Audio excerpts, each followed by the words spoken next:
Orang zaman dulu, jahiliyah dulu, lebih beradab daripada manusia jahiliyah sekarang. Manusia yang sekarang sangat tidak beradab. Sholat dia, muslim dia, menganiaya orang dia. Sholat dia, muslim dia, mengkapling laut dia. Sholat dia, puasa dia, zakat dia, semua dia buat. Tapi mengambil harta orang lain secara paksa.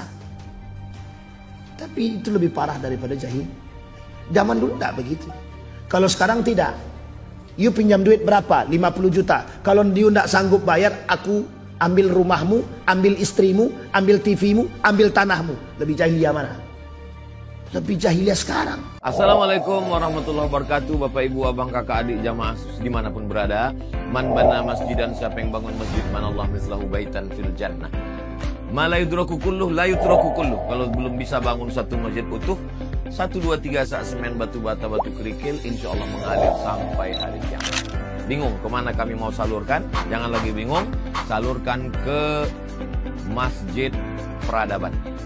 Di nomor rekening Bank Syariah Indonesia BSI, nomornya mudah 33300009097 atas nama FSRMM. Konfirmasinya ke nomor berikut 0813 7733 9947. Berkah selalu. Wassalamualaikum warahmatullahi wabarakatuh.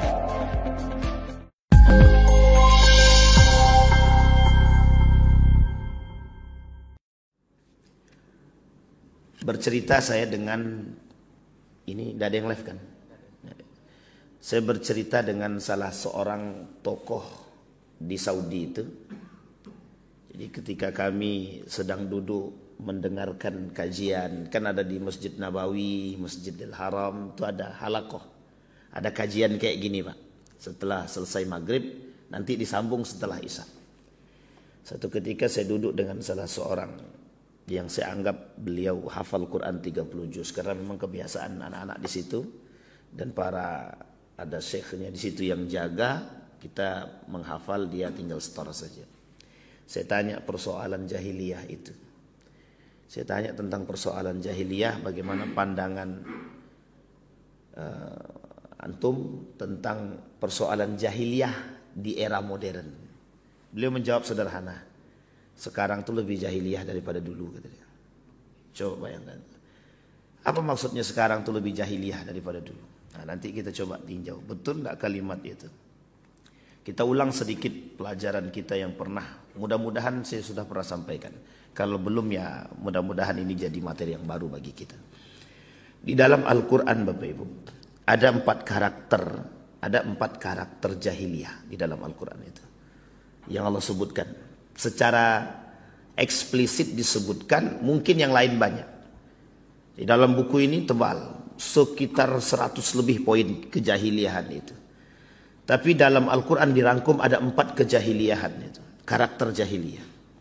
Kata Allah, wa ta'ifatun qad ahammatuhum anfusuhum yadhunnuna billahi bighairil haqqi dhannal jahiliyah. Yaquluna hal lana minal amri min syai' qul innal amra kulluhu lillah. Kata Allah, ada sekelompok orang di antara kalian yang berfikir seperti gaya berfikirnya orang-orang jahiliyah. Sekarang kita terjemahkan dulu jahiliyah itu apa. Bukan pakai terjemahan sendiri. Seorang ulama, kata para ulama, jahiliyah itu adalah pra-kenabian. Jadi sebelum Nabi dibaiat menjadi Nabi, berarti umur 40, di bawah umur 40 Nabi belum dibaiat menjadi Nabi. Berarti di bawah itu, kata para ulama, itu yang disebut dengan pra-jahiliyah. Ini yang disebut dengan masa kejahiliyahan. Jadi 40 ke bawah. Tapi Nabi cerdas Ustaz pada masa itu. Nabi cerdas. Yang lain itu cerdas juga Pak, cerdas. Kita ambil bukti kecerdasannya. Abu Jahal, cerdas. Abu Lahab, cerdas. Abu Sufyan, cerdas. Ibnu Abbas, cerdas. Salman Al-Farisi, cerdas. Musa Al-Ash'ari, cerdas.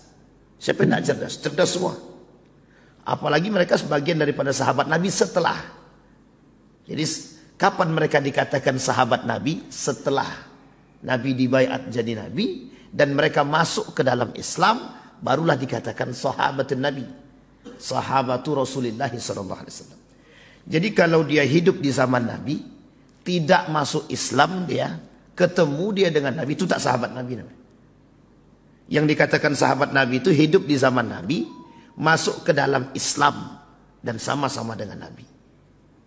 Uwais Al-Qarni tidak bertemu Nabi, tapi dianggap sahabat Nabi. Hidup sezaman dengan Nabi, Nabi menceritakan tentang Uwais Al-Qarni. Sampai sini paham ya Bapak ya? Ini karakternya. Ini poin yang kita jelasin. Jadi yang disebut dengan jahiliyah itu sebelum kenabian. Itu yang pertama. Yang kedua kata para ulama, yang disebut dengan jahiliyah itu apa? Yang disebut dengan jahiliyah itu ketidakbermoralan. Nah, ini poin jahiliyah nih. Ketidakbermoralan. Tidak bermoral itu bagaimana maksudnya? Pada saat itu orang-orang pada masa jahiliyah itu dia tidak punya begini bahasanya.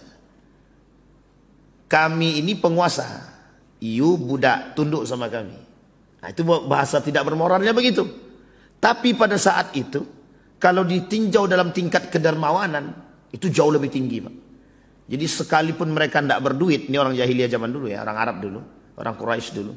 Sekalipun tak berduit, kalau tamu datang, itu mereka akan rela mencari, pokoknya harus bisa melayani tamu sebaik mungkin. Nah, itu bagusnya Pak. Sekarang kira-kira jahiliyah mana? Dulu apa sekarang?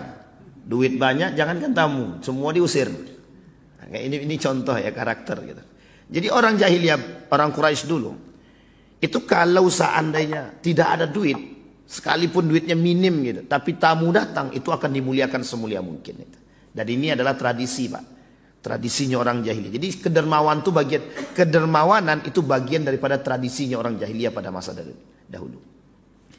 Kemudian ketidakbermoralan lain itu, mereka kalau minjamkan uang itu tidak tanggung-tanggung Pak. Kalau dipinjamkan 100 juta, baliknya harus 200 juta. Itu jahiliyahnya begitu. Oh, karena beliau kan ngambil duit saya. Dan harusnya duit saya ini bisa saya pakai. Dan dia kan ngambil keuntungan dari duit saya. Nah, itu logika berpikirnya begitu. Jadi semuanya pakai logika memang. Jadi kalau dibilang tidak pinter bodoh itu tidak juga gitu. Karena waktu itu secara matematika tinggi Pak. Jadi pinjam 100 juta, baliknya harus 200 juta. Lo kan dapat untung dari situ. Kalau mau minjam silakan, tidak ya udah gitu. Sebelum Islam datang, kedermawanan mereka diukur dengan model yang tidak bermoral juga sebenarnya. Emang mereka rajin bersedekah berbagi Pak.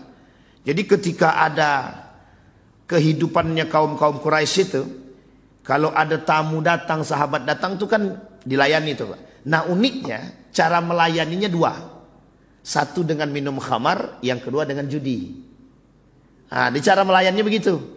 Jadi pokoknya datang tamu, pokoknya dibuatlah.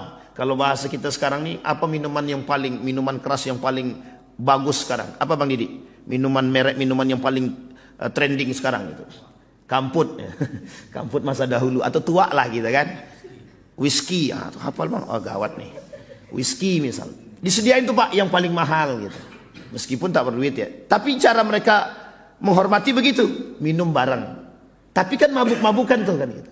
Setelah itu mereka main judi dari pagi sampai dari malam sampai subuh gitu.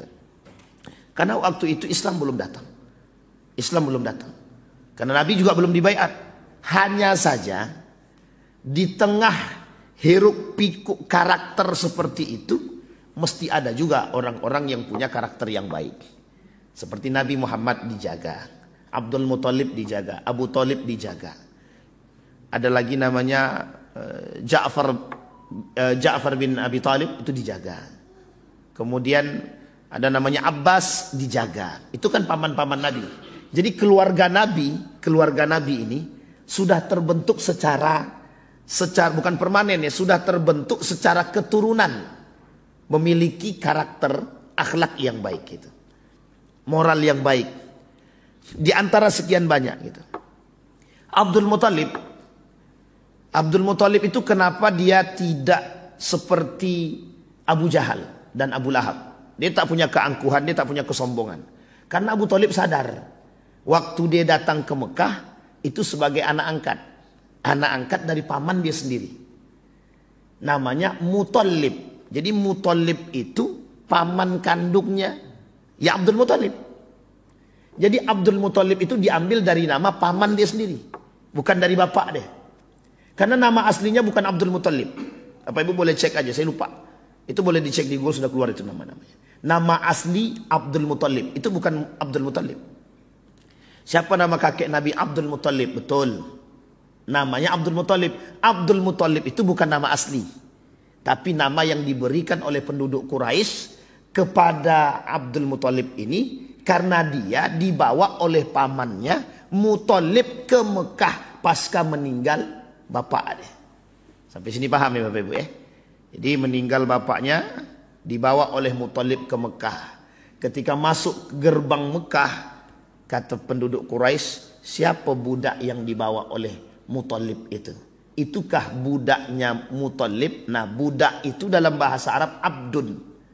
Maka disebutlah Abdul Muthalib. Sampai sini paham ya Bapak Ibu ya? Nah, nih, jadi Abdul Muthalib itu datang memang dalam keadaan tidak memiliki apa-apa. Karena dia dianggap sebagai budak. Kemudian kata Muthalib, dia bukan budak saya. Dia anak daripada abang saya, kata Abdul Muthalib. Kata Muthalib itu dia anak daripada abang saya. Karena bapak dia sudah meninggal, dia saya bawa ke sini dan saya asuh. Tapi karena konsesi ini sudah melekat, karena nama ini sudah melekat kepada diri Abdul Muthalib, sampailah akhir dia disebut dengan Abdul Muthalib. Karena kelak Muthalib meninggal, yang diangkat menjadi pemimpin Quraisy pada saat itu adalah Abdul Muthalib. Yang dianggap, yang dilihat yang paling amanah, paling jujur dan paling bijaksana, itu Abdul Muthalib. Nah, jadi karakternya menurun Pak. Abdul Muthalib punya anak, salah satunya Abdullah. Al-Haris mewujud, ada Harisah dan lain sebagainya. Di antara sekian banyak, semua anak-anaknya baik-baik Pak. Semuanya baik-baik. Tapi yang paling berwibawa dua orang. Yang pertama Abdullah, yang kedua siapa Pak? Abu Talib. Ini punya karakter dan kewibawaan dan kebijaksanaan. Yang lain semuanya kaya semua Pak. Semua kaya, yang paling miskin cuma Abdullah. Karena masih bersandar dengan bapaknya. Singkat cerita Bapak Ibu punya anak namanya Muhammad. Nah Muhammad ini maka disebut Muhammad ibn Abdullah ibn Abdul Muthalib. Nah, karena itu karakter turunan. Jadi baiknya mereka ini itu keturunan Pak. Garis keturunan. Jadi karakter Nabi Muhammad itu waktu itu kok dia tidak sama dengan anak-anak yang lain. Ya karena memang turunan kakeknya Pak. Kakeknya pada masa dia diangkat menjadi pemimpin Quraisy, itu kakeknya penyedia minuman dan makanan untuk orang-orang yang berhaji. Islam belum ada, tapi perintah haji itu sudah ada pada masa Nabi Ibrahim alaihissalam. Jadi haji itu sudah ada sebelum Nabi. Perintah haji itu sudah dari dulu Pak. Setiap Nabi punya perintah haji itu. Sehingga dari masa Nabi Ibrahim alaihissalam itu sudah ada perintah haji. Maka salah satu perbuatan orang Quraisy itu memuliakan kelompok itu, memuliakan para tamunya Allah itu haji. Itu adalah menyediakan makan dan minum. Nah, salah satunya orang yang menemukan kembali air Zam-Zam yang hilang ratusan tahun, 200 tahun sebelum Abdul Muthalib itu, ya Abdul Muthalib itu. Jadi Abdul Muthalib itu menemukan kembali Zam-Zam. Setelah kabilah Khuza'ah menutup rapat-rapat Zam-Zam tersebut tak jauh daripada Ka'bah itu sendiri. Nah, jadi dulu Pak, Ka'bah itu tak jauh dari Ka'bah itu ada banyak di sekitar Ka'bah itu patung-patung tempat sesembahan. Baik dari kabilah Khuza'ah, Tamim, Badr dan lain sebagainya itu tempat sembah-sembahan. Nah, kebetulan Khuza'ah ini perusak, pengkhianat, perusak, bukan jahiliyah lagi, pokoknya lebih parah daripada jahiliyah lah itu. Nah, kemudian disingkirkan, dikeluarkanlah dari kota Mekah. Kata Khuza'ah ini, kita tidak boleh keluar dengan tangan kosong. Gimana caranya? Diambillah, ditutuplah sumur Zam-Zam tadi, sampailah Abdul Muthalib dari masa Khuza'ah diusir sampai kedatangan Abdul Muthalib menjadi seorang pemimpin, tidak ditemukan yang disebut dengan sumur Zam-Zam.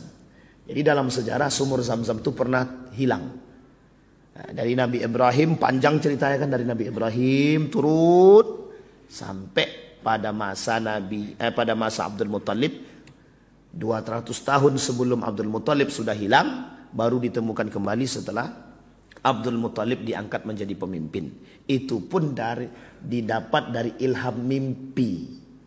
Nah, jadi dalam mimpi dia bertemu dengan entah nabi, entah malaikat begitu. Disuruh untuk menggali sumur. Namanya sumur barakah. Sumur barakah, sumur hidayah. Nah, maka digalilah oleh oleh Abdul Muthalib tak jauh dari Ka'bah itu, maka keluarlah yang disebut dengan sumur Zam-Zam. Memang betul sejarahnya pada masa itu, tapi sempat hilang. Nah, kembali kepada karakter tadi. Nah, jadi turunan Pak Nabi Muhammad ini turunan di antara sekian banyak orang. Di masa itu yang disebut dengan judi biasa, yang disebut dengan minum khamar itu biasa. Sama halnya seperti Bapak sekarang datang ke Eropa, minuman khamar itu minuman biasa. Jadi minuman-minuman keras itu minuman biasa. Alasannya sederhana Pak, penghangat badan. Kata mereka untuk menghangat badan. Kalau tak minum itu tak hangat badan. Sama kalau Bapak datang ke mana nih daerah kita nih, Papua, sama begitu juga. Jadi menjadi satu kebiasaan dulu waktu itu begitu. Jadi apapun makanannya, minumannya harus minuman-minuman keras pada masa itu. Apapun. Nah, sebelum Islam datang. Dan karakter jahiliyah mereka, rusaknya mereka cuma di situ Pak. Cuma di situ. Ya kalau ada perempuan cantik, kalau enggak, pokoknya siapa di antara kami, di antara mereka yang paling kaya, itulah yang paling berhak menikahi perempuan yang cantik tersebut. Nah, itu caranya. Kalau tak mau nikah, itu pandai-pandailah cara merayunya atau cara mereka kalau dia dari seorang budak otomatis anak perempuannya otomatis. Ini misal budak punya istri, budaknya pasti budak juga nih. Dan keduanya punya anak, itu otomatis budak juga. Jadi sampai kapanpun budak ya budak sampai Islam datang. Sampai sini paham Pak ya? Jadi budak selanjut turun, budak terus, budak terus. Nah, karakter jahiliyah pada saat itu, kalau seandainya mereka tidak minum khamar, tidak meminum minuman khamar ini, itu tidak wow. Nah, sama dengan anak zaman sekarang. Kalau tidak narkoba, tidak yes. Sama Pak, betul Pak. Waktu itu, kalau tidak main judi, kalau mereka tidak main judi, berarti mereka bukan orang kaya. Paham maksudnya ini Pak? Jadi kalau mereka tidak main judi, berarti mereka bukan orang terhormat. Artinya apa? Kita balik Pak maknanya. Kalau dia main judi, kalau dia minum khamar, berarti tandanya dia orang kaya, dia orang terhormat. Sampai di sini bisa dipahami. Begitu modelnya Pak. Kalau sekarang, sama Pak. Sekarang tuh begitu. Kalau ndak main judi, ndak yes. Bukan judi apa, tapi judi online. Paham ya? Jadi kalau ndak judi itu ndak oke sekarang gitu. Nah, ini sebenarnya Ustaz mau mengatakan jahiliyah sekarang Ustaz gitu. Bukan, kita cuma mau kasih tahu aja. Ini loh model jahiliyah pada masa dahulu gitu. Nah, Bapak Ibu tinggal lihat kondisi itu. Nah, kembali kepada poin tadi. Kata Allah dalam poin yang pertama, azannal jahiliyah. Orang jahiliyah pada saat itu sebelum Islam datang, mereka berpikir bahwa Tuhan itu ndak ada. Mereka tahu Pak, Tuhan mereka yang mereka sembah itu, patung berhala itu, yang mereka sembah itu tidak punya kuasa. Tahu mereka, tahu. Tapi ketika diajak berpikir lebih sehat, ya mereka katakan, loh patung kami kan nggak bisa ngapa-ngapain. Loh sadar loh Pak, sadar ya, patung kami nggak bisa ngapa-ngapain. Jangankan memberi makan, membantu kami yang susah aja patung kami tak bisa. Cuma kami butuh dia. Tahu maksudnya Pak? Dia tak bisa bantu kami, tapi kami butuh dia. Jadi gimana maksudnya itu? Melogikakannya gimana? Ya memang nggak bisa dilogikakan Pak. Kadang sehat akalnya, kadang tak sehat. Sama dengan manusia sekarang kan begitu itu. Kadang sehat, kadang tidak. Kalau lagi sehatnya datang sama Tuhannya. Kalau lagi tak sehatnya hilang akalnya, Pak. Jadi ketika itu, Pak, orang datang menyembah itu bukan untuk mengatakan Tuhan itu kuasa, bukan. Simbol kalau kami punya agama. Simbol kalau kami punya Tuhan. Jadi kekuasaan Tuhan, Latta, Uzza, kehebatan Latta dan Uzza itu tak terpandang. Karena memang tidak punya kekuasaan. Hanya saja kami punya gengsi yang harus kami pertahankan dari dulu sampai sekarang. Sampai sini paham ya? Kami punya tradisi yang kami harus pertahankan dari dulu sampai sekarang. Menyembah Latta, Uzza, dan beberapa patung-patung yang lain yang dianggap Tuhan, itu adalah bagian daripada menjaga tradisi dahulu. Nah, jadi kalau sekarang ada orang yang menjaga tradisi judi, tradisi khamar, itu sebenarnya jahiliyahnya terlambat. Kenapa kita katakan terlambat? Dia baru jahiliyah sekarang. Itu sudah dahulu. Zamannya modern, gini, logikanya menerima modern, logikanya, akalnya menerima modern, tapi perbuatannya mengikuti jahiliyah. Ya tidak sinkronnya di situ gitu. Akalnya mengikuti perkembangan zaman, tapi perbuatannya kok masih datang ke dukun. Sampai di sini bisa dipahami ya. Kok masih datang ke dukun? Kita ambil contoh. Zaman dulu main bola itu, kalau di tarkam itu, Pak, antar kampung itu, lomba bola antar kampung, itu biasanya kiper-kipernya itu ada dukunnya di situ. Saya tak katakan pacu jalur ya, tapi saya katakan ini bola. Itu ada dukunnya, Pak. Untuk apa? Biar jaga. Pokoknya nanti biar bolanya nggak masuk, Pak. Kenapa Ustaz tahu? Saya pernah ikut. Ikut apa? Ikut ngantarkan ke tempat dukun. Ya. Nah waktu itu kan nggak tahu, pengawal masih kecil. Dan waktu itu saya masih kecil, saya nggak tahu. Maksudnya, kenapa sih harus pakai begini? Gitu. Kita masih kelas 6 SD kalau tak salah, apa kelas 1 MTS ya gitu. Jadi kita nggak tahu tuh, Pak. Kenapa harus gitu? Jadi tujuannya sederhana, biar bola itu tidak masuk ke gawang. Artinya apa? Akal ini menerima modern, tapi perbuatan kita sama dengan orang-orang dahulu gitu, jahiliyah. Maka disebutkan di sini zannal jahiliyah. Karakter yang paling berbahaya dari masyarakat jahiliyah pada saat itu adalah mereka berpikir bahwa Allah itu tidak maha kuasa. Tuhan itu tidak kuasa. Tapi Abdul Muthalib sangat mengerti dan percaya dengan Tuhan. Maka sebenarnya begini, Abdul Muthalib itu mengetahui akan kekuasaan Allah. Di mana dia tahu? Ketika persoalan Ka'bah. Ka'bah ingin dihancurkan oleh Raja Habasah. Kata Abdul Muthalib, silahkan hancurkan, aku tak urus. Yang ngurus Ka'bah itu sudah ada. Siapa yang ngurus? Yang punya. Siapa yang punya? Azza wa Jalla. Itu Abdul Muthalib, perkataan Abdul Muthalib kepada Raja Habasah. Sampai Raja Habasah geleng-geleng. Ini orang nggak mikirin yang lain kok malah cuma datang ke sini minta kambing-kambingnya gitu. Jadi tolong kembalikan kambing-kambing saya, kata Abdul Muthalib. Setelahnya yang lain terserah. Mau kau hancurkan Ka'bah silahkan, mau kau apakan silahkan.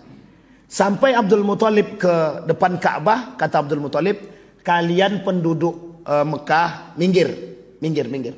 Orang-orang itu mau menghancurkan Ka'bah. Ini dalam sejarahnya begitu. Orang-orang itu mau menghancurkan Ka'bah. Biarkan aja mereka menghancurkan Ka'bah. Itu urusan Tuhan gitu. Yang punya, urusan yang punya.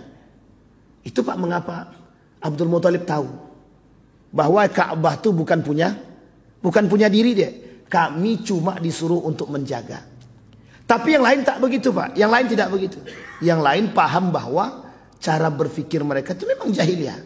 Ya ada Tuhan, mereka beranggapan ada kekuatan-kekuatan gaib yang mereka terima. Dan itu bukan dari patung mereka. Kembali kepada poin tadi. Dhannal jahiliyah. Dan itu tidak dibenarkan dalam Islam. Nah setelah Islam datang, Nabi Muhammad membawa risalah ini. Risalah inilah yang kemudian ditolak secara mentah-mentah oleh orang kafir Quraisy. Alasan penolakannya sederhana, gengsi.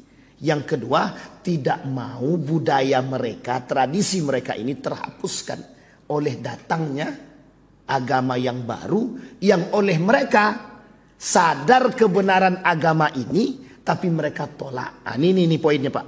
Poinnya.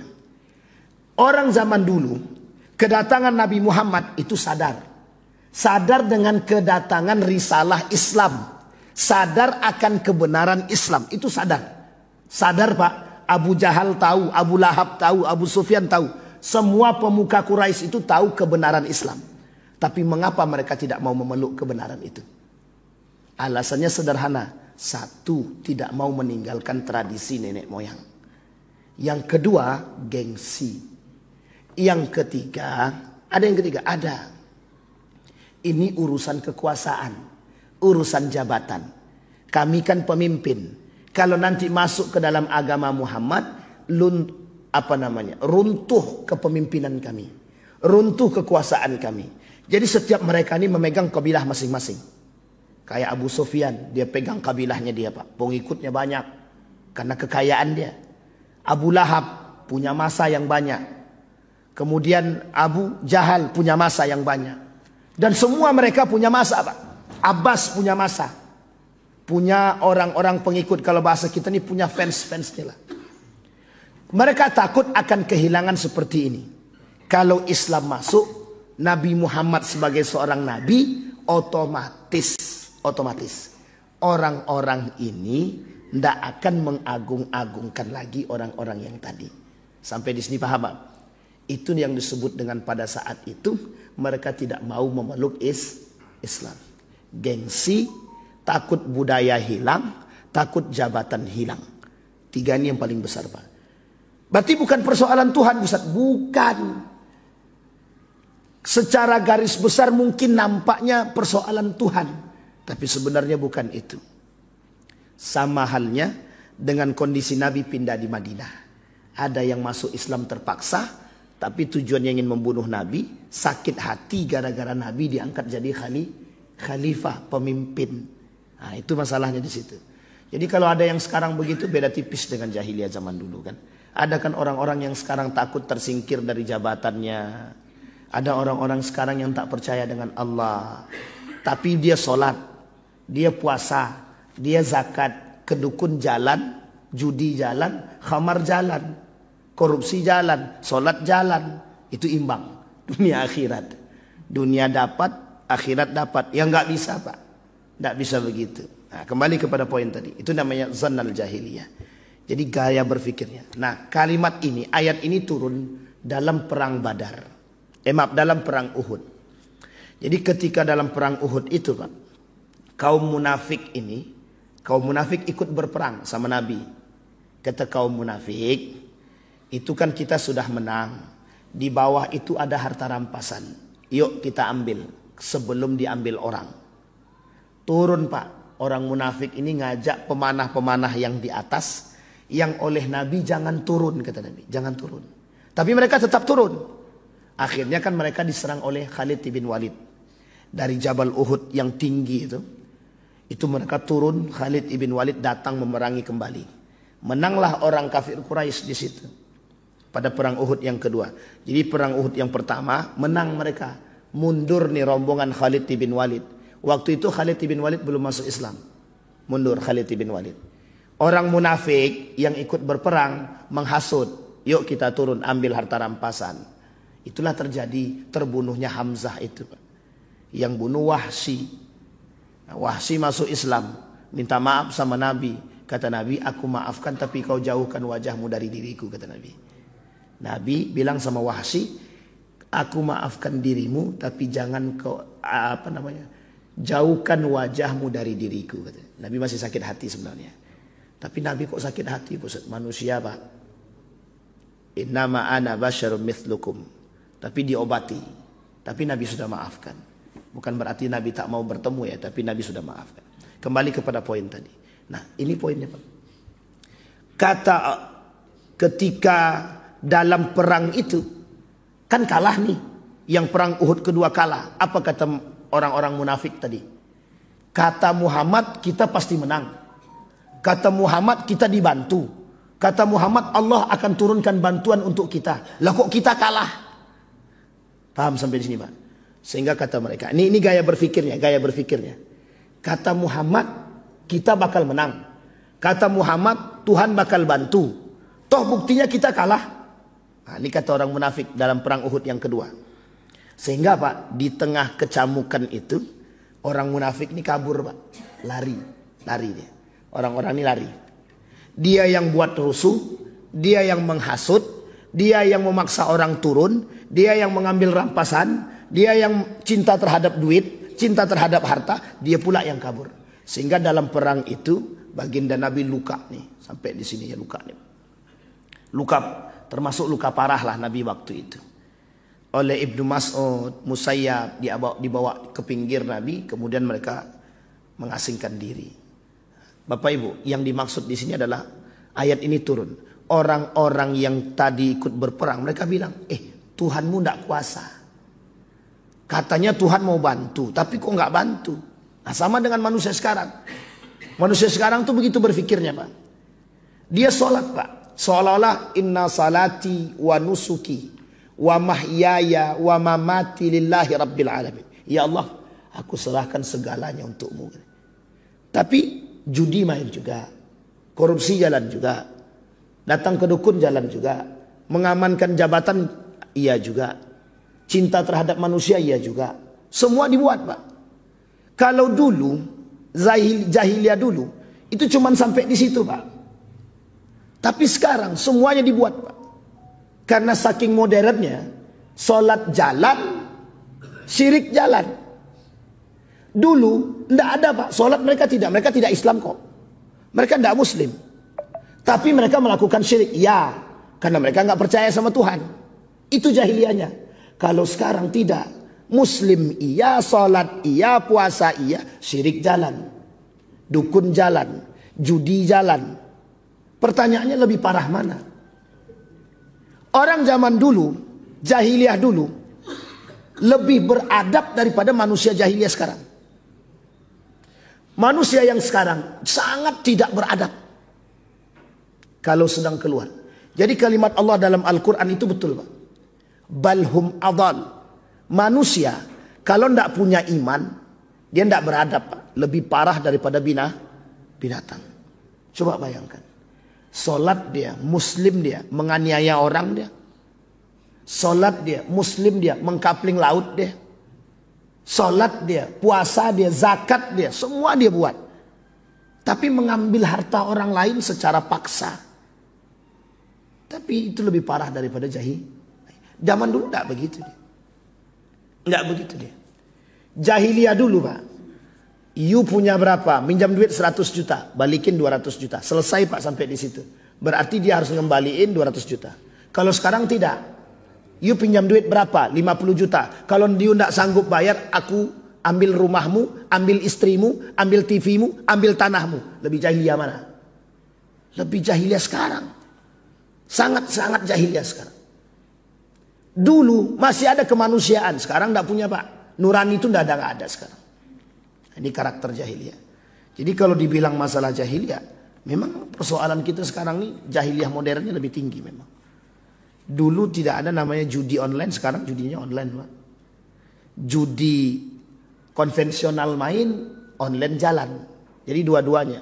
Kalau dulu judinya itu hanya untuk membahagiakan diri. Bukan untuk mencari kekayaan lebih, tidak. Ya memang ada juga tujuan judi itu pada masa Nabi itu. Jadi ketika Nabi masuk ke Madinah, Nabi lihat tuh ada orang sedang minum khamar dan main judi. Nabi tanya, ngapain kalian? Sedang minum khamar. Turun ayat. Kata, yas'alunaka 'anil khamri wal maisir. Jadi ketika Nabi jalan, di hadapan Nabi ada orang sedang minum khamar, main judi. Kemudian Nabi lewat. Ketika Nabi lewat, mereka bertanya, yas'alunaka 'anil khamri wal maisir. Muhammad, mereka bertanya kepadamu tentang khamar dan maisir. Qul, kata Allah, katakan wahai Muhammad kepada mereka, fihima ithmun. Di dalamnya itu ada dosa dan ada manfaat. Manfaatnya sedikit, dosanya besar, mudaratnya besar. Itu sebab turun ayat. Belum diharamkan. Baru dikasih tahu manfaat dan mudarat. Yang kedua, sedang sholat. Tiba-tiba yang mimpin sholat ini orangnya habis minum. Ternyata ketika baca ayat, ada ayat yang salah. Turun ayat lagi. Kata Nabi, jangan kalian sholat dalam keadaan mabuk.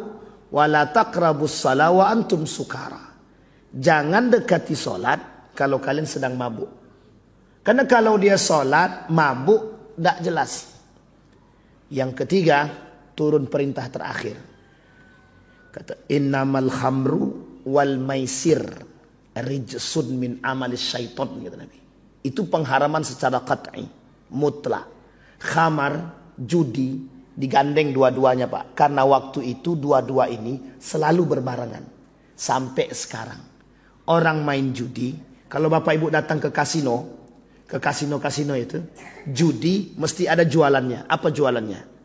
Minuman khamar. Ada whisky-nya, ada itunya, ada Jack Daniel-nya kan. Wis kok tahu kan gitu. Ada Jack Daniel. Begitu Pak. Main domino jalan, jualan khamarnya jalan. Karena bergandengan. Waktu itu judi dan khamar itu gandeng. Sebagai satu tradisi bagi mereka. Sampai hari ini. Kalau Bapak Ibu masuk ke bar-bar itu, judinya jalan. Kalau Bapak Ibu main apa namanya ini? Biliar itu. Sama biasanya kalau biliarnya yang ada barnya, itu mesti jualannya juga khamar itu. Ada khamarnya. Ada minuman-minuman kerasnya gitu. Nah, jadi tradisinya sama gitu. Dari dulu sampai sekarang 1400 tahun yang lalu. Kata Nabi, rijsun min amal syaitan. Fajtanibuhu. Kata para ulama Al-Quran mentafsirkan kalimat fajtanibuhu. Kalimat fajtanibuhu diartikan wajib menjauhinya. Perintah meninggalkan itu menjadi wajib. Maka hukumnya secara qat'i. Mau sedikit Bapak Ibu minum, mau banyak Bapak Ibu minum, tetap aja haram. Misal, Ustaz kami minum khamar cuma sedikit setetes, ndak mabuk dong Ustaz, haram.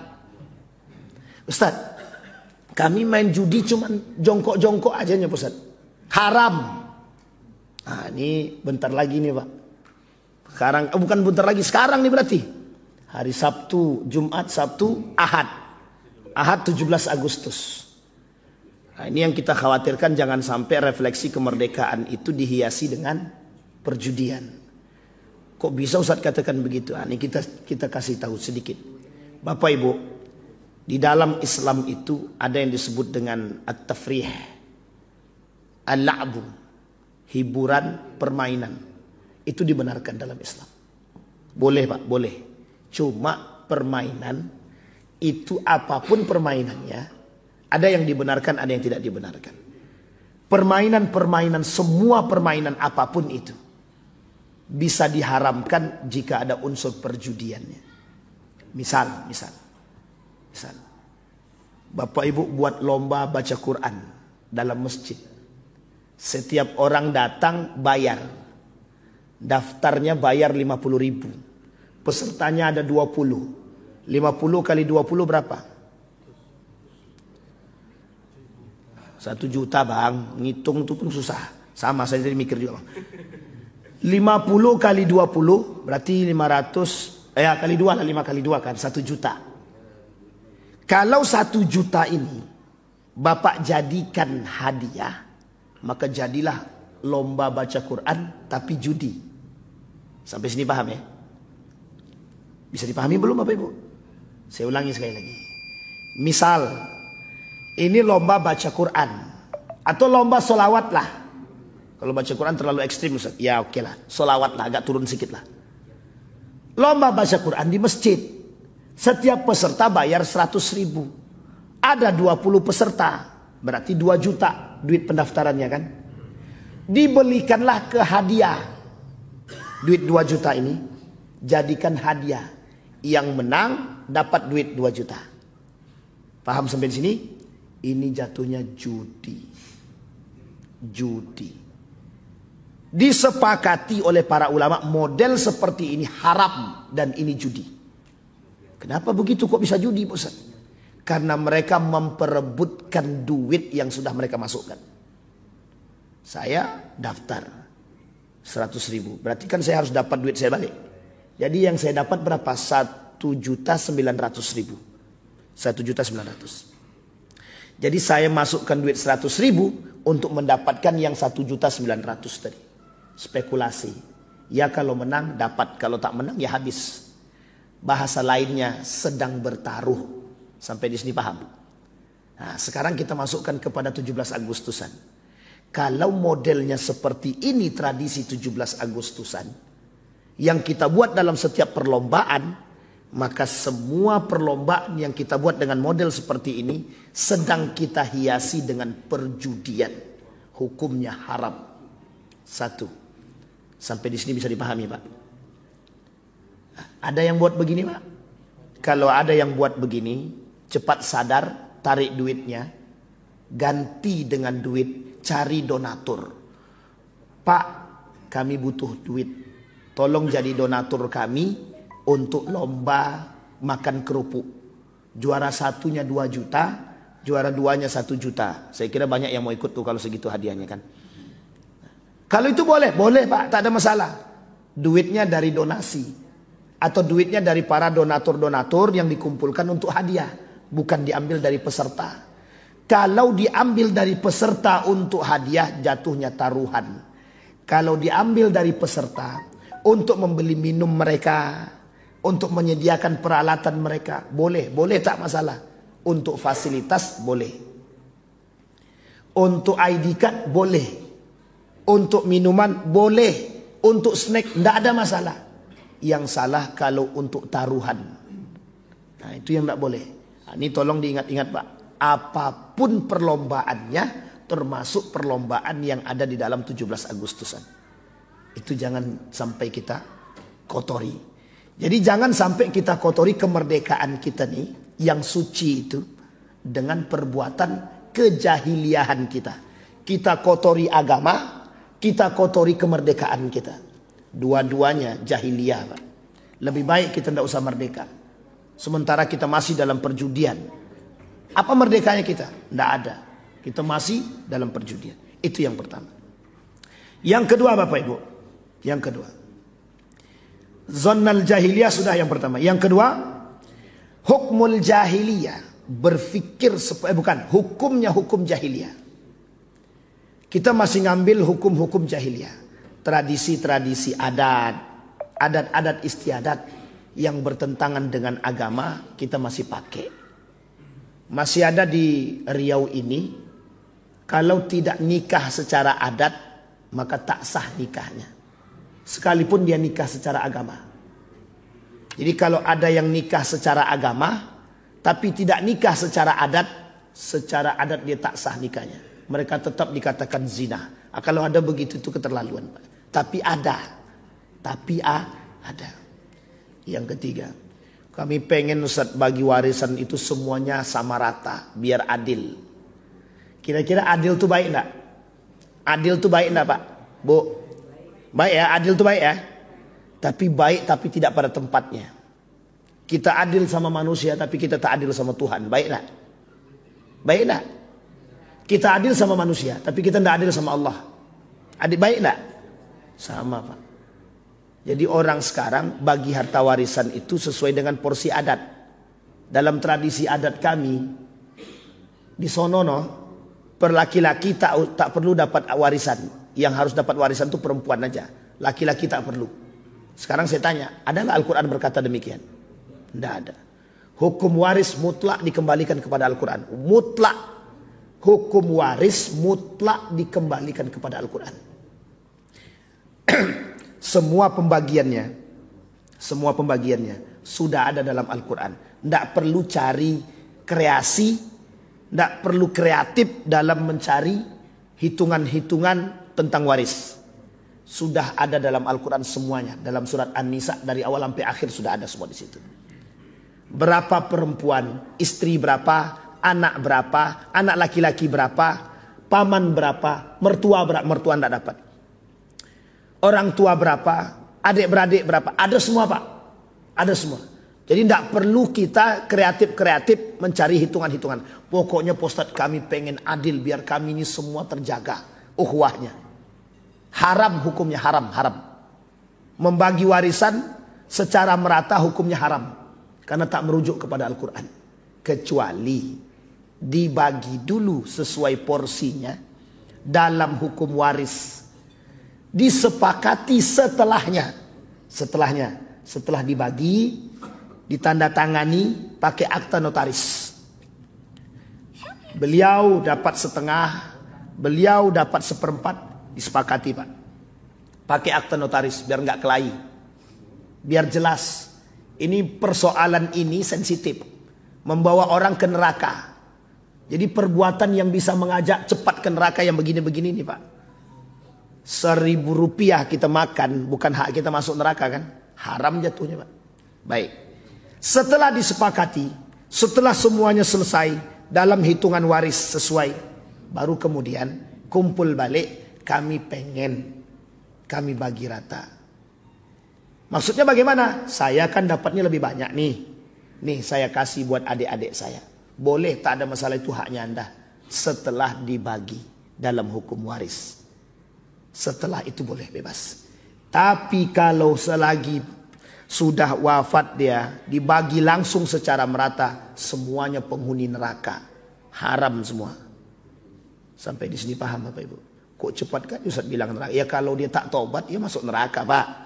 Tidak mungkin tak tobat masuk surga dia. Sampai di sini paham?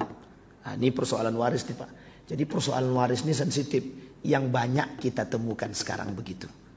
Oh tradisi kami tidak begitu Ustaz. Tradisi kami itu yang laki-laki itu tidak lagi dapat warisan. Yang dapat warisan itu cuma perempuan. Pertanyaannya tradisi mana? Pertanyaannya siapa yang buat tradisi? Lebih percaya pada tradisi apa pada Tuhan? Mau ikut syariat Islam atau ikut tradisi? Kalau ikut tradisi, jahiliyah dia berarti. Karena orang jahiliyah dulu begitu ngikutnya Pak. Nah sekarang kalau kita kembalikan ke tradisi, lihat tradisi 17 Agustusan. Apa tradisi 17 Agustusan? Yang kita hiasi dengan dosa dan kemaksiatan. Apa contohnya? Joget-joget. Pak Bu, kalau mau bikin acara pakai musik, bisa enggak jangan campur laki-laki perempuan? Kalau bisa, dan bisa enggak musiknya, mohon maaf. Bisa enggak musiknya, lagunya itu yang sehat? Kusat begitu. Karena banyak yang tidak sehat Pak. Banyak yang tidak sehat. Jadi kita menghiasi apa sekarang? Kita nih dalam sudah lagunya poco-poco, patah pinggang dan patah yang lain. Tapi kemudian ditutup dengan doa. Paham maksud saya ini? Acaranya campur baur laki-laki perempuan. Didahului dengan tausiah. Diakhiri dengan doa. Di tengah-tengahnya joget biduan. Sekarang coba pakai nalar logika yang. Maksudnya apa itu? Di depannya ada orang yang bertausiah, di tengah-tengahnya biduan joget, nggak pakai kerudung, pakai celana sempit. Di akhirnya ditutupi dengan kita doa bersama, semoga kita berkah. Pertanyaan saya, itu nyambung apa tak nyambung gitu? Apa? Penghinaan. Kalau bahasa pencampuraduan. Mencampur adukkan agama dengan hal-hal seperti itu. Mohon maaf Pak, tradisi itu kalau dibiarkan, ingat kalimat ini Pak ya, kalau dibiarkan. Ini gara-gara zaman dulu dibiarkan, akhirnya sampai sekarang. Sampai sekarang ada musiknya, ada jogetnya. Uniknya lagi, ada gaya baru tradisinya sekarang. Joget balon, joget kursi. Lomba-lombalah ingin duduk di kursi di situ. Yang uniknya, yang berlomba laki-laki perempuan. Campur. Ya saya tidak mau suuzon Pak. Tapi memang nampak di mata begitu. Gimana kita mau suuzon? Itu faktanya begitu. Itu tradisi yang menyesatkan itu Pak. Jangan tersinggung. Kalau tersinggung boleh silahkan, tak ada masalah. Tapi faktanya begitu. Tapi ini kan refleksi kemerdekaan. Janganlah begitu-begitu diatur dengan agama. Sikit-sikit agama, sikit-sikit agama. Ini yang merusak nih Pak. Nah yang gaya-gaya begini yang merusak. Sama yang tadi, yang dikatakan oleh kaum munafik tadi. Katanya Tuhan ada, mau bantu kita. Mana buktinya? Nah sekarang dibaliknya Pak. Masa yang kayak gini ada Tuhan. Yang kayak gini-gini ada Tuhan. Sampai di sini paham maksud saya Bapak Ibu. Udahlah singkirkan, ini tak urusan. Ini kan urusan hiburan. Dalam hiburan nggak perlu ada Tuhan, nggak perlu ada agama. Orang cuma sekedar bersentuhan biasa aja kok. Masalahnya sentuhan biasa itu Pak. Dari sentuhan biasa jadi luar biasa. Kontak ya dek, kontak ya. Laki orang Pak, bini orang Pak. Gara-gara joget balon tuh Pak. Bisa suka dengan laki-laki orang. Kan masalah tuh. Sampai di sini bisa dipahami Pak. Sederhana. Lomba kita cuma makan kerupuk. Tapi kita seret anak-anak kita ke dalam neraka. Hanya gara-gara mempertaruhkan uang 100.000. Jadi mohon maaf. Tradisi-tradisi seperti ini harus kita perbaiki. Kemudian malam harinya, refleksi kemerdekaannya, malam harinya pakai musik, organ tunggal. Sampai jam 1, jam 2. Di belakangnya ada minuman khamar, ada narkobanya. Di depannya ada biduannya. Nggak ada doanya lagi. Nah, itu masih mending lah. Nggak ada tausiahnya. Aku kan oke-oke juga lah. Tapi pembukaannya baca Quran. Ya sama aja Pak. Ya maksud saya adalah tradisi seperti ini. Itu telah mendarah daging. Yang setiap tahun Bapak Ibu lihat itu. Saya ambil contoh. Saya pernah mengatakan joget bagi perempuan itu merujuk dari pandangan para ulama yang saya pahami. Itu hukumnya haram. Perempuan yang berjoget di hadapan laki-laki yang lain. Yang bukan muhrimnya. Itu bagi kami merujuk kepada pemahaman guru kami haram. Jadi Pak ada satu masjid di Pekanbaru ini. Ketika saya bilang begitu pas 17 Agustusan. Joget-joget mereka. Joget-joget mereka buat video. Dikirimnya ke saya. Nih kami sedang joget katanya. Mana haramnya itu katanya. Coba bayangkan. Ya terserah. Mau enggak mau itu urusan dia. Enggak urusan kita. Kita sudah sampaikan. Akhirnya saya diblokir. Enggak boleh lagi ngisi di masjid itu. Alhamdulillah. Lebih baik tidak mengisi daripada kita sakit hati. Capek-capek kita ngomong tapi enggak ada gunanya. Sampai di sini bisa dipahami Bapak Ibu. Ini tradisi. Itu yang kedua. Nah, ini kalau kita panjangkan lagi. Masih ada 2 lagi. Kalau mau dikaji lagi selesai Pak. Ini jahiliyah. Begitulah masa jahiliyah pada saat itu yang hari ini generasi jahiliyah itu terus berkembang. Jadi masa jahiliyah ini terus berkembang.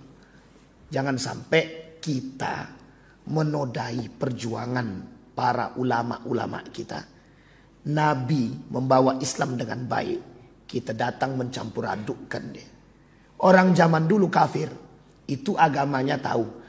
Besok engkau sembah agamaku. Dan hari ini aku sembah Tuhan kalian.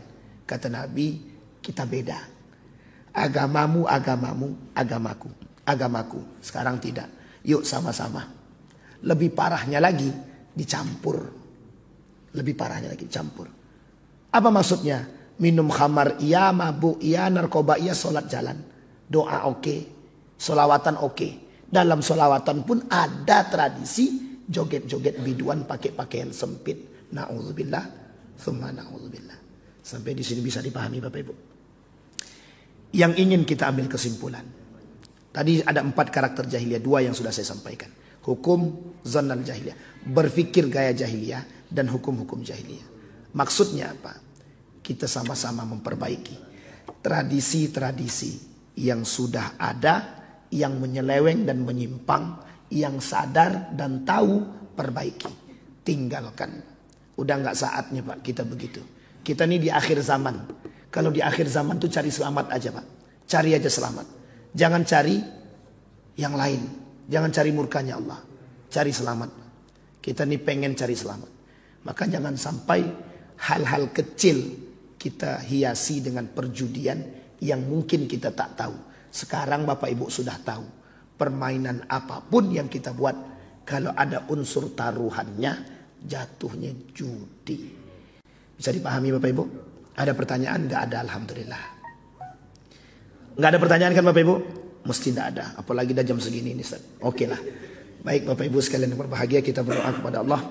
Mudah-mudahan apa yang kita sampaikan di subuh hari ini ada baiknya, ada berkahnya, bisa menambah pengetahuan kita untuk bisa tetap istiqamah dalam kebaikan, terus menjaga diri agar tidak terjerumus dalam kesalahan-kesalahan yang sedikit yang berakibat fatal dan merusak amal ibadah kita. A'udzubillahi minasyaitonirrajim. Bismillahirrahmanirrahim. Hamdan syakirin, hamdan na'imin, hamdan yuwafi ni'amahu wa yukafi'u mazidah ya Rabbana. Lakal hamdu kama yanbaghi li jalali wajhikal karim wa azim sultanik. Allahumma ighfir lana dhunubana wa dhunuba walidina warhamhuma kama rabbayana shighara. Allahumma a'inna ala dzikrika wa syukrika wa husna ibadatik. Allahumma akhtimna bis salihin. Rabbana hab lana minas salihin. Rabbana hab lana min azwajina wa dhurriyyatina qurrata a'yun waj'alna lil muttaqina imama. Allahumma ighfir lana dhunubana wa kaffir 'anna sayyi'atina wa tawaffana ma'al abrar. Allahumma faqihna fid din wa 'allimna ta'wil. Allahumma faqihna fid din wa 'allimna ta'wil. Allahumma ighfir lana dhunubana. Allahumma ighfir lahum warhamhum wa'afihim wa'fu 'anhum. Wa akrim nuzulahum wa wasi' madkhalahum waj'alil jannata mathwahum. Rabbana atina fid dunya hasanah wa fil akhirati hasanah wa qina azabannar. Walhamdulillah rabbil alamin. Assalamualaikum warahmatullahi wabarakatuh. Alhamdulillah, terima kasih kepada Ustaz Muhammad Ridwan yang telah mengisi pengajian kita tadi.